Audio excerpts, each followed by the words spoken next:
안녕하세요. 나사로입니다. 오늘은 책 한 권을 먼저 소개하겠습니다. 병의 90%는 스스로 고칠 수 있다. 이런 제목의 책이고요. 저자는 오카모토 유타카라는 분입니다. 이분은 오사카 의대를 나와서 12년 동안 악성 종양의 임상과 연구에 몰두하다가 기존 의료체계의 한계를 절감하고 1993년에 임상의를 그만두게 됩니다. 그리고 1995년에 21세기 의료의학을 생각하는 모임이라는 이런 단체를 설립을 해서 암 환자를 대상으로 의료 상담과 치료 세미나를 하고 있다고 합니다. 이 책의 제목에서 볼 수 있듯이요. 자기 치유력을 이 책에서는 매우 강조합니다. 하지만 이 자기 치유력이라는 것은 굉장히 개인적인 노력이 필요하다고 그래요. 그래서 자연 치유력이라고 하지 않고 자기 치유력이라고 표현했습니다. 그리고 또 이분은요, 의사시기 때문에 현대 의료 체계를 완전히 부정하진 않아요. 그러니까 진짜 병과 미병을 가르고 있는데요. 미병이 90%고 진짜 병은 10%도 안 된다고 그래요. 진짜 병에 걸렸을 때는요, 모두 팀을 이뤄서 의사나 또 대체의학자나 또 보조식품이나 영양제나 이런 것을 팀을 이뤄서 또 가족들이나 지인들이나 이렇게 도와가지고 그 병을 극복해야 된다고 표현하고 있습니다.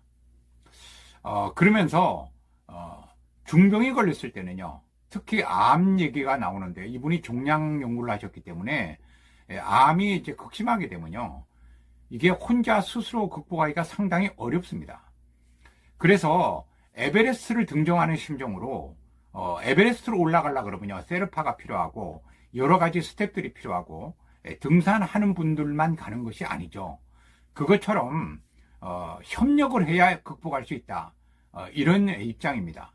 하지만 우리가 자기 치유력은 충분히 만들어낼 수 있다 그래요. 왜냐하면 우리 인체 자체가 그런 것들을 이렇게 내재하고 있기 때문에 그렇습니다. 제가 누차 강조했지만 자연 치유력이라는 건데요. 이분은 그것을 굳이 자연이라고 그러지 않고 자기라고 그랬어요. 왜 그러냐면요, 스스로 가꾸고 노력해야만 되는 것이 자기 치유력이라는 겁니다. 우리가 갖고 있다 그래서 가만히 있으면 이게 도태되죠. 낡거나 도태됩니다. 우리는 이제 동적인 존재예요. 움직입니다. 20년 전의 내 몸과 지금 내 몸 똑같다고 생각하지는 않겠죠. 근데 우리는 가끔 착각을 합니다. 똑같다고 생각할 수 있어요. 40대나 60대나 70대나 똑같이 생각할 수 있어요. 약을 먹어도 똑같이 생각하고요, 영양제를 먹어도 똑같이 생각합니다. 그래서 이분은 이 책에서 대략 한 10가지 정도를 강조를 하고 있어요. 그러면 자기 치유력을 스스로 확보하려면 어떻게 해야 되는가? 오늘은 그 10가지를 먼저 말씀을 드리겠습니다. 그 첫 번째가 원인요법과 대증요법을 구분할 줄 알아야 된다는 거예요. 증상을 다스리는 거, 이걸 대증요법이라고 합니다. 약을 쓰든 무엇을 쓰든 증상만 다스리는 거예요.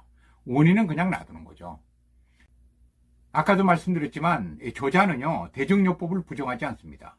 예를 들어서 암 환자들이 특별히 통증이 심할 때가 있어요. 저 역시 통증이 심해서 몰핀을 여러 차례 맞은 기억이 있습니다만, 그럴 때는요, 삶의 질이 떨어지게 되고요, 삶의 질이 떨어지면 인체의 면역력조차도 떨어질 가능성이 있다고 합니다. 그렇기 때문에 통증은 다스려야 돼요. 그럴 땐 병원에 가셔야 됩니다. 그리고 이분은요, 질병을 3가지 카테고리로 분류했습니다. 첫 번째가요, 의사가 치료하든 하지 않든 낫는 병입니다. 그리고 두 번째는 의사가 잘 해야 낫는 병. 세 번째는요, 의사가 치료하든 치료하지 않든 낫지 않는 병으로 이렇게 구분을 해놨어요. 그래서 사실은 1번에 해당하는 환자들이 90% 이상이라 그럽니다. 그러니까 이게 엄밀히 말하면 환자가 아니라고 표현해요. 대사질환 같은 거. 우리가 보통 이제 요즘은 생활습관병이라고 그러죠. 생활습관이 잘못돼서 생기는 것들은 생활습관을 바꾸면 된다는 거예요. 그러면 자기 치유력이 발동을 해서 스스로 회복할 수 있다라는 그런 내용입니다. 그러나 진짜 병이 걸리기까지요, 기간이 있다 그래요. 미병에서 진짜 병으로 가기까지 상당한 기간이 있습니다. 우리가 암이 발견되려고 그러면요, 최소 10년에서 20년, 30년이 걸려서 암의 형태로 드러나게 되는 거거든요. 또 우리가 생활습관병에 걸려도 오랜 생활습관을 통해서 생기는 것들이잖아요. 그래서 그때 생활습관을 바꾸게 되면 좋아질 수 있다는 겁니다. 우리가 잘 알다시피 현대 의료체계에서는요, 세 가지 방법, 수술과 약물과 방사선밖에 없잖아요. 이런 치료는 도구로 다스리는 것이기 때문에 굉장히 몸에 부담이 간다고 그럽니다. 그래서 의사나 약에 의지하게 되면요, 부작용이 따르는 것을 감내해야 된다고 그래요. 그래서 이제 자기 치유력을 강조하면서 병을 근본적으로 좀 해결해 보자, 그런 내용의 책입니다. 이러한 자기 치유력은 자연스럽게 발동하는 것이 아니라고 썼습니다. 소중히 여기고 잘 관리하면서 경우에 따라서는 강화해야만 비로소 그 진가를 발휘할 수 있다고 합니다. 그러면 자기 치유력을 저하시키지 않으려면 어떻게 할까? 두 번째입니다. 약을 먹지 말라 그래요. 약은 종류에 상관없이 자기 치유력을 떨어뜨린다 그래요. 별 생각 없이 먹는 진통제, 항생제, 위장약 이런 것도 예외가 아니라 그래요. 약이라는 것은요, 부작용이 항상 따르게 돼 있어요. 자기 치유력을 저해하게 돼 있다는 거예요. 세 번째는 스트레스입니다. 스트레스라는 것은 사실 하나의 자극이죠.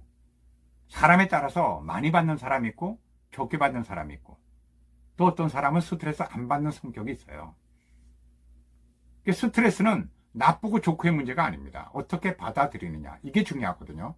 그래서 이분은 스트레스 받을 때 no라고, 아니라고 하라는 거예요. 자기가 하기 싫은 거, 아닌 것 억지로 하지 말라는 거예요. 그리고 자기가 원하는 삶을 살라는 겁니다.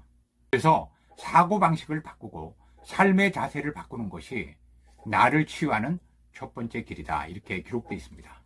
네 번째는 생활 리듬이에요. 리듬에는요, 굉장히 여러 가지가 있죠. 매일매일이 다르고, 한 달이 다르고, 1년이 다르고, 또 계절마다 다 다릅니다. 그래서 우리의 몸은 리듬을 잘 탈 때 컨디션이 좋아집니다. 그리고 살맛이 나는 느낌이 들어요. 이 리듬이 무너지게 되면요, 그때부터 질병이 찾아오기 시작한대요. 나이가 먹으면 리듬이 깨지죠. 젊은 사람 같지 않죠. 똑같은 일을 해도 젊을 때는 야근을 밤새도록 하고 다음날 또 하고 이래도 끄떡없어도 나이가 점점 들면서 힘든 걸 느껴집니다. 다섯 번째는 운동을 얘기하고 있습니다. 우리 인체는요, 움직이도록 설계가 됐습니다. 움직이지 않으면요, 망가지게 돼 있어요. 기계도 가만 놔두면 녹슬죠. 똑같아요. 우리 인체도요, 가만 놔두면 안 돼요. 그래서 제가 지난 영상에서 3번의 운동 영상을 올렸어요. 이런 운동이 쉬운 것 같아도요, 지속하는 건 쉽지 않아요. 쉬운 것을 꾸준히 하는 겁니다. 자연치유의 근본이에요. 운동을 격한 운동, 특히 우리가 질병을 갖고 있으면 그런 것은 자제하셔야 됩니다. 운동을 심하게 하시면 오히려 활성산소가 더 많이 늘어난다는 거 잘 아시잖아요. 걷기라든가 조깅이라든가 또 뭐 자전거 타기도 좋고요, 기본적인 체조, 맨손 체조, 스트레칭 같은 거, 이런 것들을 주로 꾸준히 하라는 거예요. 그리고 여섯 번째는 호흡이에요. 호흡. 심호흡.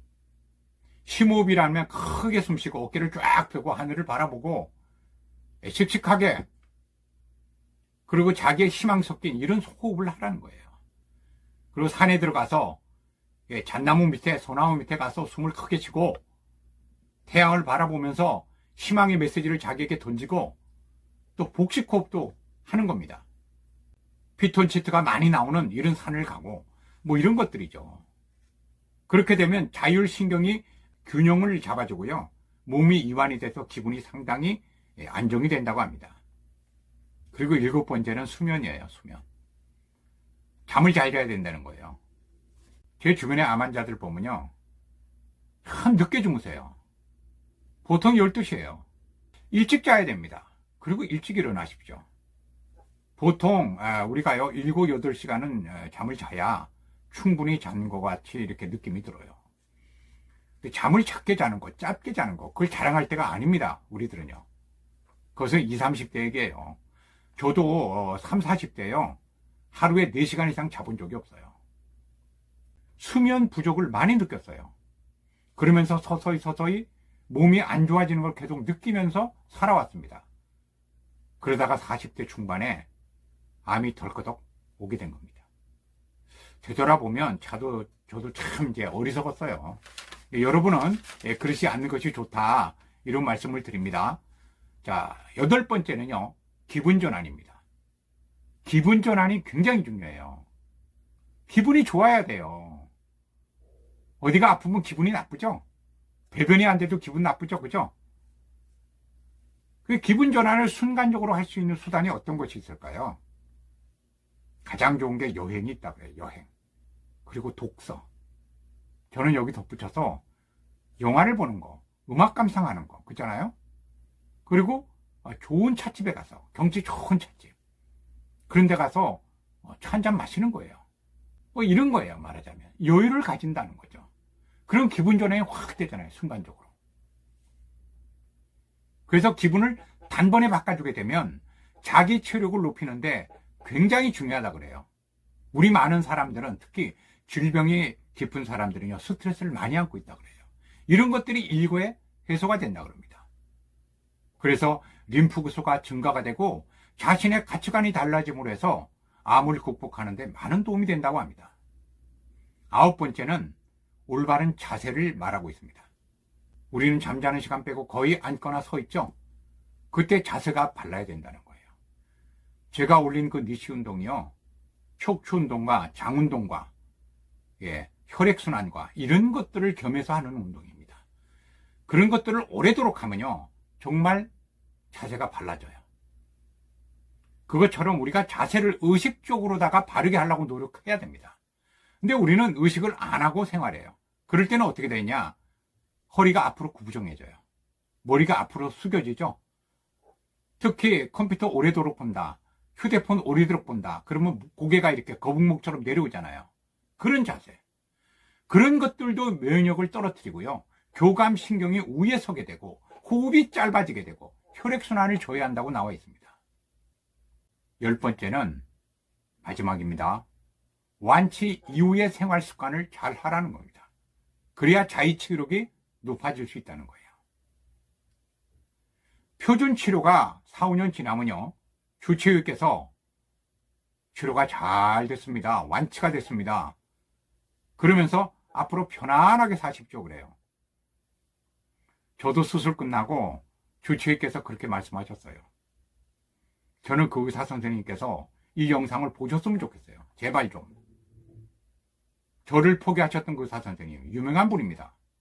저 살아있다고 말하고 싶어요. 저를 포기하셨기 때문에 제가 살아있습니다. 근데 저는요, 수술 이후, 전이 이후, 재발 이후에 삶이 완전히 달라졌습니다. 예전처럼 산다면 아주 위험하다 그럽니다. 조심해야 됩니다. 저는 5년이 아니라 10년, 9년, 15년, 13년 이렇게 해서 재발하시는 분들, 전이 되는 분들 많이 봤습니다. 제가 24년 차 아닙니까? 수많은 경험과 제 스스로의 체험이 있습니다. 저는 이것이 중요하다고 확신하고 있어요. 의사 선생님이 그러더라도 결코 완치된 것이 아니라 그래요. 그것은 집행유예라 그럽니다. 만일 의사의 말만 믿고 예전의 모습으로 돌아간다면 여기서는 도로함이 타버리라고 표현해왔습니다. 조금의 시간을 번거칠 뿐이지 생활 습관을 꾸준히 개선하지 않으면 다시 그 병으로 갈 수 있다는 겁니다. 이 다음 파트에는요, 건강을 위해서 우리가 무엇을 먹을까, 어떤 보조식품을 먹을까, 어떤 영양제를 먹어야 하나, 이런 것들에 대해서 기록이 되어 있습니다. 그리고 마지막으로 좋은 의사 판별법, 어떻게 하면 의사를 우리가 선택할 수 있을까. 의사가 우리를 선택하는 게 아니고요, 우리가 좋은 의사를 선택하는 거예요. 그럼 좋은 의사는 누군가, 거기에 대해서 쭉 설명하고 있습니다. 제가 2편, 3편으로 계속해서 올리도록 하겠습니다. 다음 영상에 뵙도록 할게요. 고맙습니다.